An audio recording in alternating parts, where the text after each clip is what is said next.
why it's nicknamed the Slaughterhouse. Klong Toi is Bangkok's biggest slum. 80,000 people in 2 square kilometres, and right in the middle of it, a blonde Aussie family. Amongst the labyrinth of tight alleyways and open sewers, the Barker family reaches home, a wooden shack they call their mansion.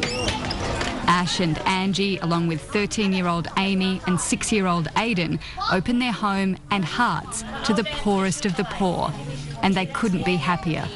And obviously there's drugs and there's mafia and all kinds of things around the place that make things dangerous, more dangerous than they would be back in Australia.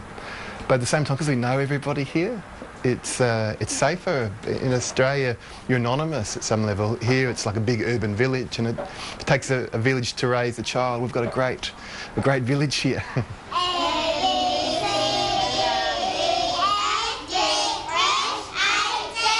8 years ago, they decided to swap life in suburban Melbourne for the slums of Thailand. It started with this preschool, funded by donations from Australians back home. 60 children, some orphaned by AIDS, others abandoned, abused or uncared for, get the chance at an education and hopefully a way out of poverty. We want to be preventative, so that's why we work with young children and education and more of the structural kind of change. But we're also committed to helping those who are already at the bottom of the cliff, so to speak. So the homeless, the drug addicted, and obviously people in slums is a melting pot of all of those things. Soon the Barkers realised adults in the slum needed jobs. Angie helped local women set up a handicraft business. The women make jewellery like this at home, and then they bring it in here and they sign in a book and they're paid per piece. So we work on double the minimum wage. We're trying to be a true alternative to prostitution and selling drugs. It now employs 60 women around the slum. For most, it's a rare opportunity to earn an honest wage and feed their families.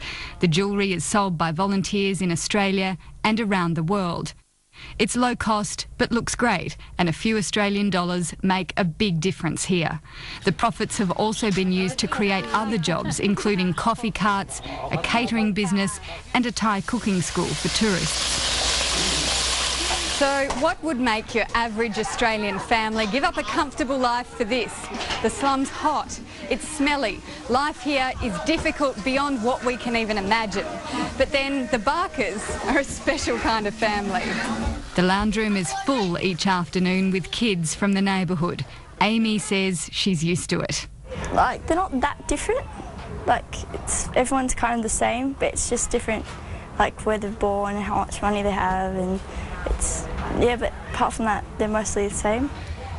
Above the chaos downstairs, the family has a small space to call their own. Here's the dog. Aidan was just telling me this morning about how sad he felt when his 7-year-old friend was being beaten with a stick over and over and over again, and all the kids stood around and watched. So they have to see horrible things, and Aidan at 6 is already coming up with ways that maybe he could help that not happen. So you can have those despair and hope all in the same day. In fact, most days you feel overwhelmed, and most days you feel like, wow, there's something good is going on here as well.